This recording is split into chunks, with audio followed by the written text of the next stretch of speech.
देखिए साफ जाहिर है कि ये नवाज शरीफ का ये पीडीएम का तसलसल है। ये जब जिसमें अगर फवाद अहमद फवाद होगा, जिसमें आज चीमा होगा, जिसमें डॉक्टर अस्करी होगा, तो वो फिर तसलसल है और शर्म आनी चाहिए। मैंने तो कल भी किया था, प्राइम मिनिस्टर को पूछे और एम्बेसडर पाकिस्तान का यूके का वो उसको कैसे सी ऑफ करने आया था और रियासती प्रोटोकॉल एक मफरूर एक सजा याफ्ता शख्स को दे सकते हैं, उसके साथ हाथ मिलाए तो 7 साल सजा है। 216 तादीरात है पाकिस्तान में और यहाँ एम्बेसडर जो है उसको सी ऑफ करता है। तो ये अंधे को भी नजर आ रहा है, क्या दिखाने की कोशिश कर रहे हैं कि नवाज शरीफ को हम चौथी दफा वजीर आजम बनाने जा रहे हैं। ये अवाम जूतियां मारेगी। आप देखें दुष्कार के जो है 18 महीने में इन्होंने किया क्या है, अवाम को इन्होंने जीना हराम कर दिया अवाम का।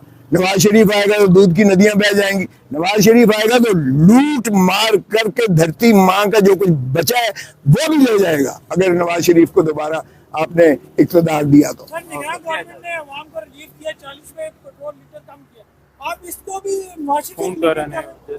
भाई नवाज शरीफ का इससे क्या ताल्लुक है?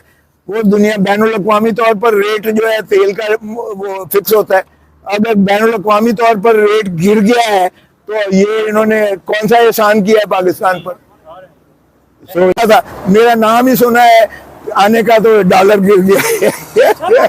साहब ने कहा था 45 में लीटर पेट्रोल कर दो, वो बयान कहाँ पे है आजकल? वो भी बकवास करता था। मैंने कब कहा वो सही बात करता था? वो सारे ही आगे लूटते हैं, अवाम को बेवकूफ बनाते हैं, बकवास करते हैं सारे और अवाम जूतियां मारेगी। अब देखें इलेक्शन में ये जाए तो सही वोट मांगने लगा अवाम के पास। मैं तो सभी को कह रहा हूँ जाए अवाम के पास, ये जाएं और न्यूट्रल्स को और किसी मुख्तदर हल्के को साथ ना ले जाएं, फिर देखें इनके साथ क्या असर होता है। अभी आपने कहा कि सारे लूटने के लिए आते हैं, तो कौन ठीक करेगा, कौन अवाम की बात करेगा, कौन अवाम का सोचेगा? अवाम को वोट देने दो, अवाम को मिल्कियत दो उनके मामलात पर। अवाम जब सही माने में अवाम की जमहूर की आवाज आएगी, जमहूर के मुंतखब नुमाइंदे आएंगे, आप देखेंगे कि मुल्क ठीक हो जाएगा।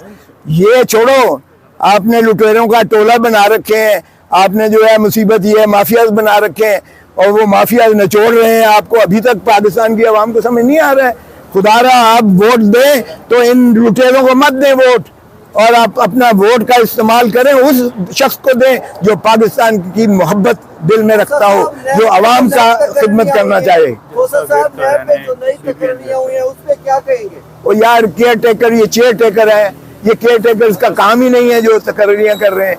ये जो इन्होंने इस मुल्क में जो जुल्म और बर्बरियत रवा रखी हुई है, इनकी नीयत ही नहीं है इलेक्शंस करवाने की, इसलिए कि इन्हें पता है आज इलेक्शंस करवाएं 2/3 से इमरान खान जो है वापस आता है इक़्तिदार में। ये उससे खाइफ हैं, इसलिए ये जो है इलेक्शंस भी नहीं करवाएंगे ये आपको।